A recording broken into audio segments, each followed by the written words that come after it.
Dalam nama Bapa dan Putra dan Roh Kudus. Amin. Para saudara-saudariku, mari kita berdoa dulu. Allah Bapa di surga, berkatilah kami. Turunkanlah Roh Kudus-Mu dalam hati kami, dalam pikiran dan seluruh diri kami. Sehingga lewat video ini kami dapat mampu mendengarkan Engkau, kehendak-Mu. Dan apapun yang ingin Kau sampaikan kepada kami lewat kata-kata hamba-Mu ini. Terpujilah nama-Mu kini dan sepanjang segala masa. Amin. Para saudara, ada satu kata penting yang kita harus mengerti dengan lebih baik, yaitu memuliakan Allah. Inilah tujuan dari hidup kita sebetulnya, memuliakan Allah. Yang seringkali tidak cukup kita mengerti dengan baik, glorify God. Mengapa kita harus memuliakan Allah? Dan ini menjadi tujuan hidup kita. Memuliakan Allah berarti kita ingin kerajaan Allah itu ada di hati kita, di dunia, dimanapun kita berada. Memuliakan Allah berarti saya atau kita mengerti apa yang menjadi kehendaknya dalam diriku.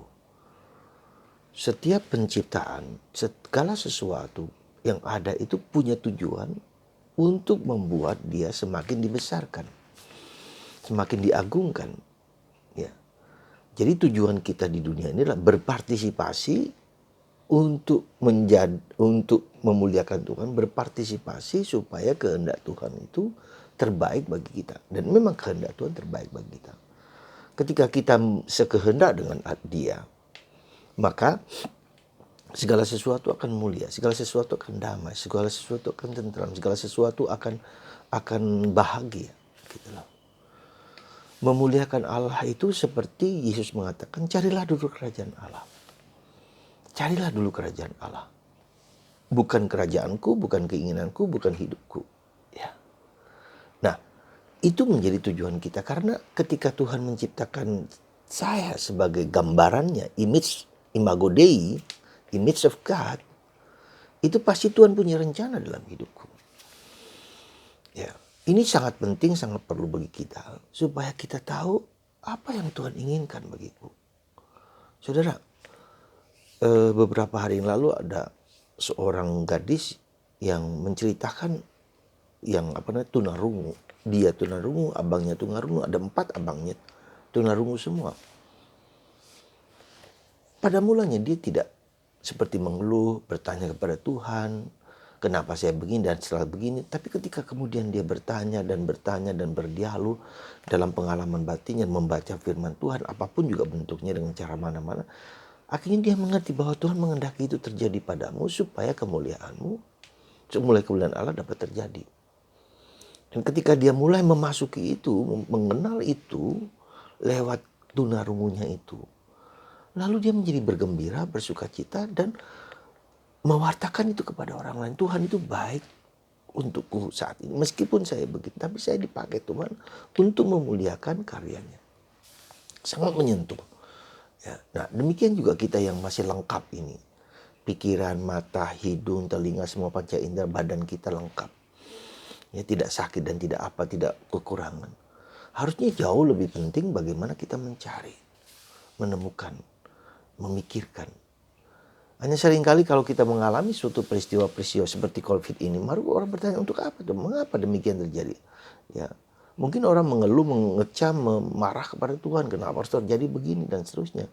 Boleh-boleh juga. Tetapi harus masuk lebih dalam. Apa yang menjadi kehendak-Mu supaya karena dengan mengenal kehendak Tuhan dengan baik, saya berpartisipasi untuk mewujudkan kehendak Tuhan lewat tangan, pikiran, seluruh diriku.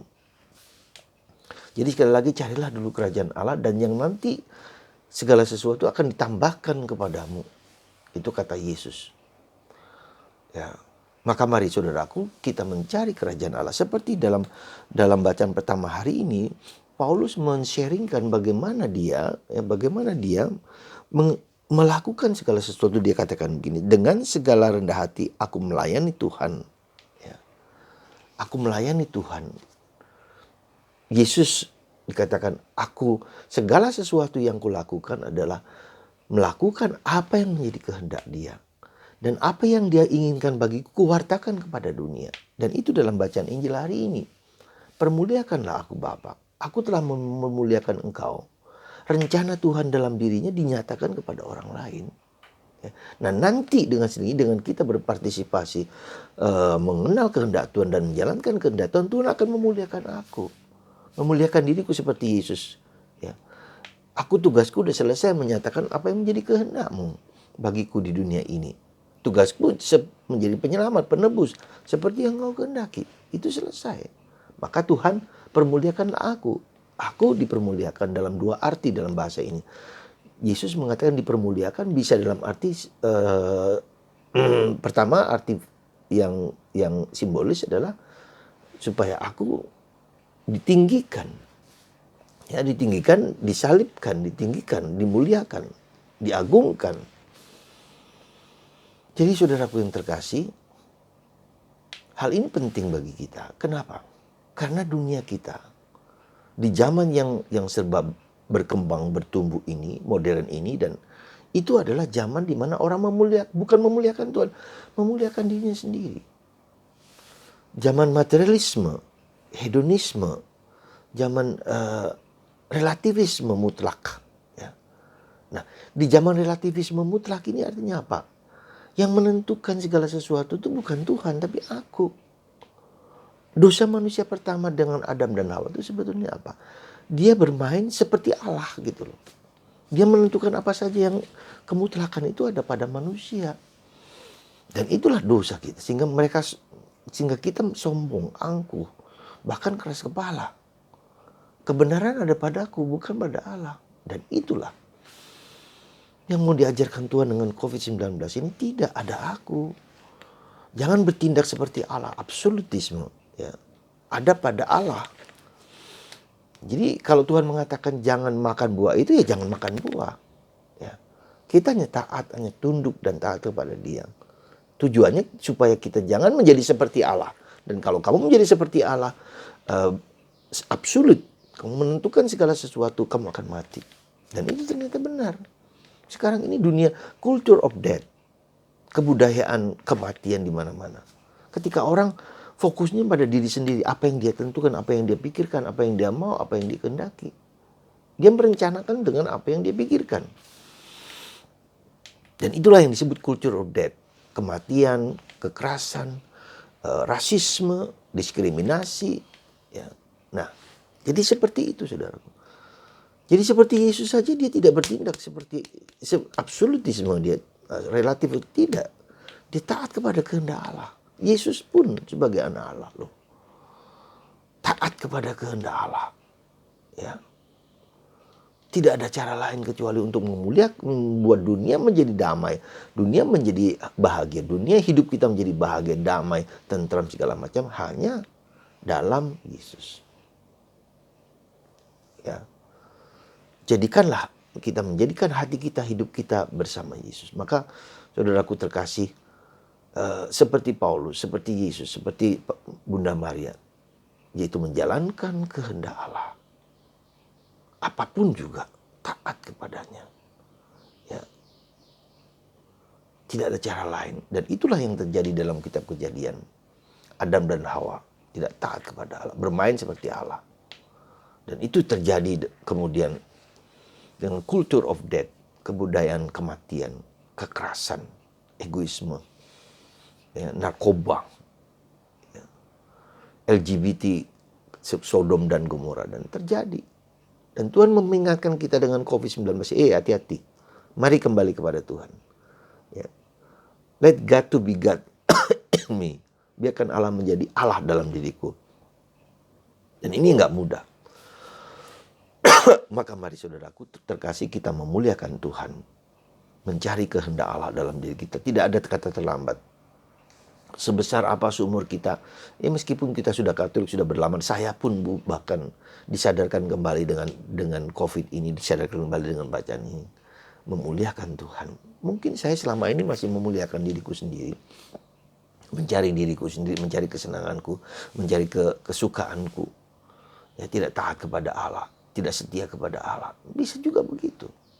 Meskipun aku seorang imam Belum tentu terjadi pikiranku, perasaanku, seluruh diriku, jiwaku seperti Bunda Mari, jiwaku, aku mengagungkan Tuhan. Jiwaku mengagungkan Tuhan. Hatiku bersukaria karena Allah juru selamatku. Sebab ia memperhatikan daku, hambanya yang hina ini. Ya. Aku mengagungkan, jiwaku mengagungkan, hidupku mengagungkan. Hidupku menjadi puji-pujian bagi Tuhan. Ini loh nampak diriku. Diriku ini adalah puji-pujian bagi Tuhan. Maka aku bergembira, bersuka cita, mewartakan apa yang bisa kuwartakan. Jangan diam, wartakan kabar gembira. Orang terima atau tidak terima, is okay, biarkan. Anda juga begitu. Kita juga semua begitu. Ya, mudah-mudahan Anda dan saya sendiri mulai sadar akan inilah. Oh, ya, tidak mencari kehendak Tuhan, tapi tidak mencari kehendak diriku sendiri, tapi mencari kehendak Tuhan. Nah, bagaimana caranya? Ya, jadi kita lihat cara Yesus adalah 40 hari itu dia mengajak, mendidik, membina, mengajarkan apa yang menjadi inti dalam pengajarannya. Terutama dalam bacaan Injil hari ini. Bacaan Injil hari-hari ini dalam kisah Yesus sebelum meninggalkan dunia ini kembali kepada Bapa. Ya. Pengajaran Yesus yang sangat fundamental. Percayalah padaku. Apa yang kukatakan berasal dari Bapa. Dan ketika kita percaya pada Yesus, kita akan mendapatkan kehidupan kekal. Itu yang pertama. Yang kedua, ada dialog, komunikasi, banyak doa. Bertanya kepada Tuhan. Ya.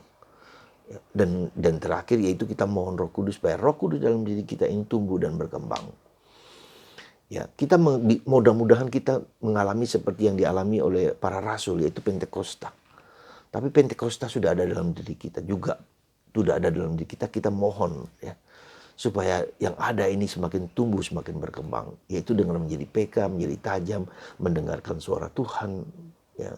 15 menit setiap malam kita mencoba mendengarkan apa yang menjadi kehendak Tuhan. Karya Tuhan yang dalam satu hari ini apa gitu loh. Yang baik-baik apa, buah-buah kebaikan apa, buah-buah keburukan apa. Nah, kedua-duanya kita persembahkan kepada Tuhan. Lama-lama kita menjadi peka dan tajam. Ya. 15 menit setiap hari, sehingga saudara mari Anda dan saya dan kita bersama-sama berjuang mencari bersama-sama. Ayo ya, berikan waktu 15 menit setiap hari ya, untuk menyadari kehendak Tuhan ya. Dan itu bukan suatu proses yang panjang gitu loh. Semoga Anda dan saya memuliakan Tuhan di atas segala sesuatu ya. Maafkan kita Tuhan. Mari kita mohon ampun untuk mencari kehendak Tuhan adalah carilah dulu kerajaan Allah. Dan kalau kita mencari kehendak Allah, maka Tuhan akan memuliakan kita. Pasti. Ya. Dan itu bukanlah yang mudah. Dan Yesus juga tahu bahwa sekehendak dengan Allah, sepikir, seperasaan dengan Allah, bukanlah yang mudah. Pada bacaan pertama, Paulus juga begitu melayani Tuhan dengan segala penderitaan-penderitaan yang dialami di mana-mana dalam karya kerasulan dia. Ya.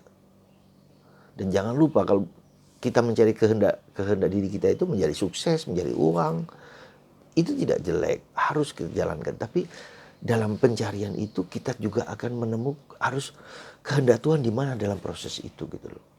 Karena dengan mencari diri sendiri, mencari uang, mencari harta, mencari apa, apakah saya bahagia? Damai ke aku. Tapi ketika aku mencari bersama orang lain, ya, mendidik, membantu orang lain dan segala macam dengan apa yang kumiliki, keluargamu dan segala macam, kita akan damai, akan tentram, tidak akan takut karena Tuhan bersamaku ya, dalam hidupku. Aku terlibat dalam karya-karya yang mungkin dia ajak kita untuk melakukannya. Saudara, let us glorify God. Mari kita memuliakan Tuhan. Dan semoga hidupku, hidup Anda, karya Anda, keluarga Anda, semuanya memuliakan Tuhan. Allah lebih dulu. Karena di dalam Allah akan ada buah-buah cinta, buah-buah kasih. Dan itu akan membuat kita damai. Dan kita mengajak, membawa karya Allah itu kepada orang-orang di sekitar kita. Kita dipanggil untuk memuliakan Allah semua. Semoga Tuhan memberkati kita semua. Allah Bapa di surga, berkatilah kami semua. Supaya kami mampu dan dimampukan untuk mewartakan karyamu, mewartakan hidupmu, rencanamu di dalam diriku untuk orang lain. Ya, sekali lagi, semoga Roh Kudus yang kami mohonkan di hari-hari ini, di hari Minggu yang akan datang, membangkitkan roh kami untuk memuliakan Tuhan dimanapun kami berada, lewat apapun. Dan jangan mengatakan nanti kalau saya sudah kaya, tidak.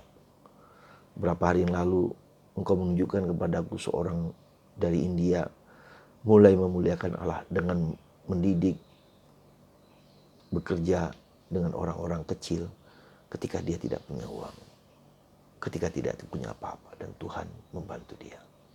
Terima kasih Tuhan, kami diingatkan akan segala yang harus kami lakukan, memuliakan-Mu, bukan memuliakan diriku sendiri.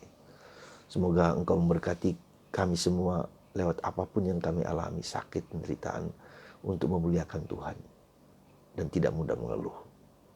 Berkat-Mu ya Bapa atas kami. Dan semoga mereka yang sakit disembuhkan oleh kuasa darah dan air yang mengalir dalam lambung Yesus. Berkat-Mu ya Bapa, dalam nama Bapa dan Putra